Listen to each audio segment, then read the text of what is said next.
ஜேர்ஜிபிடி எப்படி ஒர்க் ஆகுதுன்னு தெரிலனா இந்த வீடியோவை சப்ஸ்கிரைப் பண்ணிட்டு பாருங்க, எப்படி ஒர்க் ஆகுதுன்னு பார்க்கலாம். ஜேர்ஜிபிடி ஒரு லாங்குவேஜ் மாடல்னு சொல்றாங்க.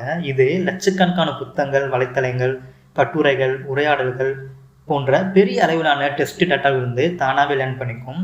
இந்த டேட்டாவை எல்லாத்தையுமே ஓப்பன் ஏஐ டெவலப்பர்ஸ், அதாவது ஜேர்ஜிபிடி வெளியிட்ட ஓப்பன் ஏஐ கம்பெனி இருக்கு இல்லையா, அவங்களோட டெவலப்பர்ஸ் அந்த டேட்டாவை எல்லாமே கலெக்ட் பண்ணி ஏஐ மாடலுக்கு ஊற்றுவாங்க. அதுக்கப்புறம் ஏஐ அந்த டெஸ்ட்டில் உள்ள பேட்டர்ன்ஸ், கிராமர்ஸ், மீனிங் மற்றும் ஒரு காமன் ரெஸ்பான்ஸை கற்றுக்கிட்டு நம்மளுக்கு ரெஸ்பான்ஸ் பண்ண ஆரம்பிக்கும்.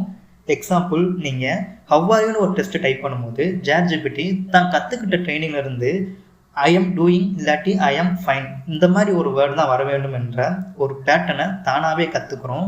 இதுதான் மிஷின் லேர்னிங்கில் ட்ரைனிங் பீரியட்னு சொல்லுவாங்க. இதுதான் ஃபஸ்ட்டு ஸ்டேஜ்.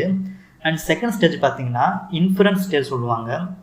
இது தான் கற்றுக்கிட்ட எல்லாத்தையுமே லைவாக ரெஸ்பான்ஸ் பண்ணும்.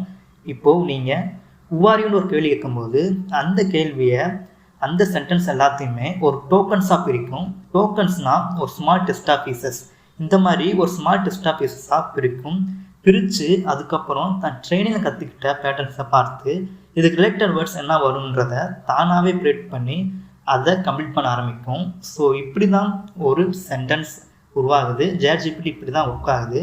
ஜேர்ஜிபிடி ஒரு மிகப்பெரிய பேட்டர்ன் ஃபைண்டிங் மிஷின். ட்ரெயின் கற்றுக்கிட்ட டேட்டாவை எல்லாத்தையுமே கேள்விக்கு ப்ராபபிலிட்டி அடிப்படையில் நம்மளுக்கு பதிலாக சொல்லுது. ஸோ இப்படி தான் ஜேர்ஜிபிடி ஒர்க் ஆகுது.